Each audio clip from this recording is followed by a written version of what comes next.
Hello, my name is Analiece, and this is my African adventure. First, we arrived in Cape Town, which is the legislative capital of South America. This is Cape Town National Airport. It is 20 kilometers from Cape Town itself. It opened in 1954.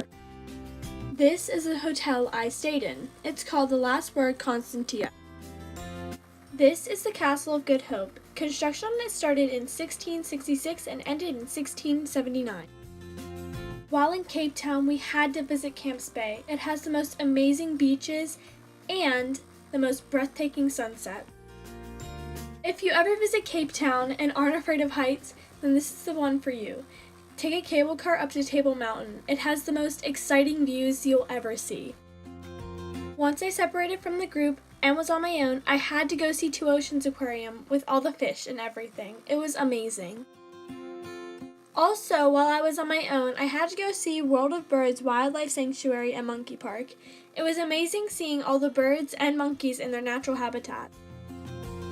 Next, we all went to go see the Kalahari Desert, which is located in between Namibia, Botswana, and South America. Since it was so close, I had to visit the Kagalagadi Transfrontier Park. I took some amazing photos that I later uploaded to Google Maps. And I learned a lot while I was there about the desert life in sub-Saharan Africa. Wildlife includes migrating herds of wildebeest and springbok, plus predators like raptors and black-maned Kalahari lions. It is characterized by red dunes and dried-up riverbeds. From there, we went north to Botswana. While in Botswana, I also traveled to Chobe National Park. I had always wanted to go on a good old-fashioned safari, and here was my chance. I also photographed 6 animals while I was there. I photographed the elephants. Did you know that they are the largest land animal, can live up to 70 years, and they can't even jump?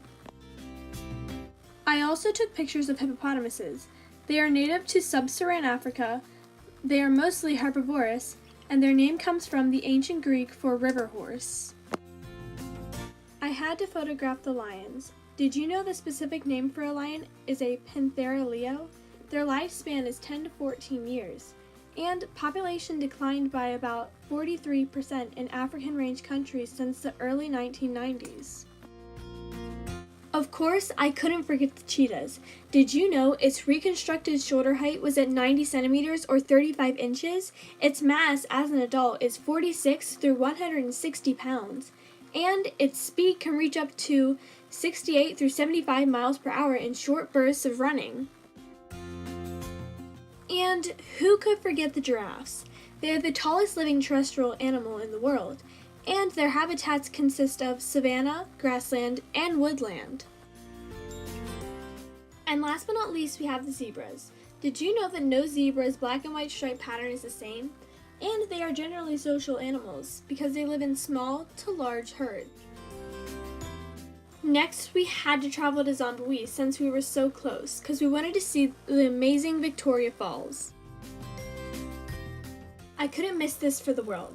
Did you know Victoria Falls is a waterfall in southern Africa on the Zambezi River and at the border between Zambia and Zimbabwe?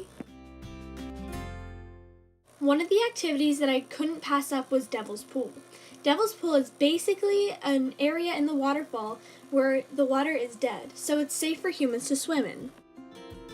I also couldn't pass up the chance of ziplining over the falls. It was a thrilling ride and a great experience.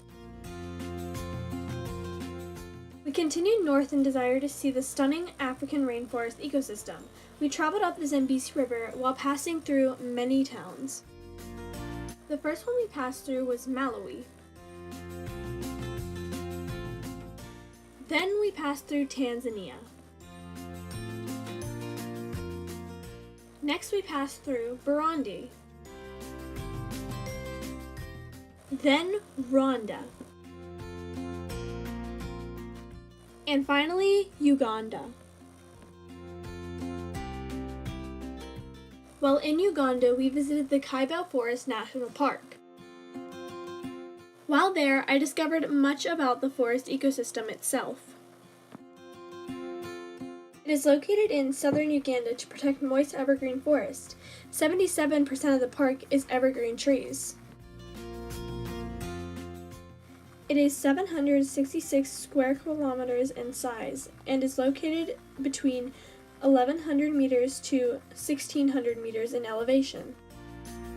Next, we visited Kenya to see its capital, Nairobi, which has 3.138 million people. Some are better off than others. In Nairobi, 62% of the population is wealthier than the rest. Sadly, this means the other 38% of the population lives in poverty.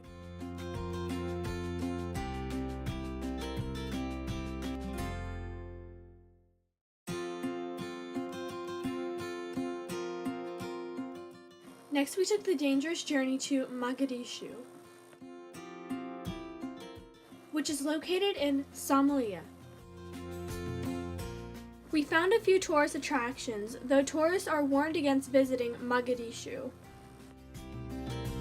First, we went to the Monument of the Unknown Soldier. This memorial was built on a place where an unknown Siberian World War I soldier was buried.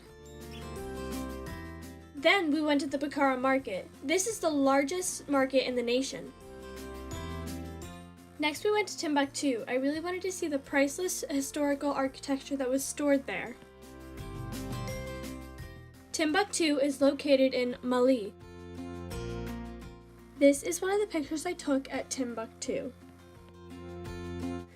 The Jing Yerubur Mosque in Timbuktu is one of the most famous architectural buildings built. The first mosque on the site was built around the 13th century, but the current structure dates from 1907. This is a map of where I've traveled in Africa.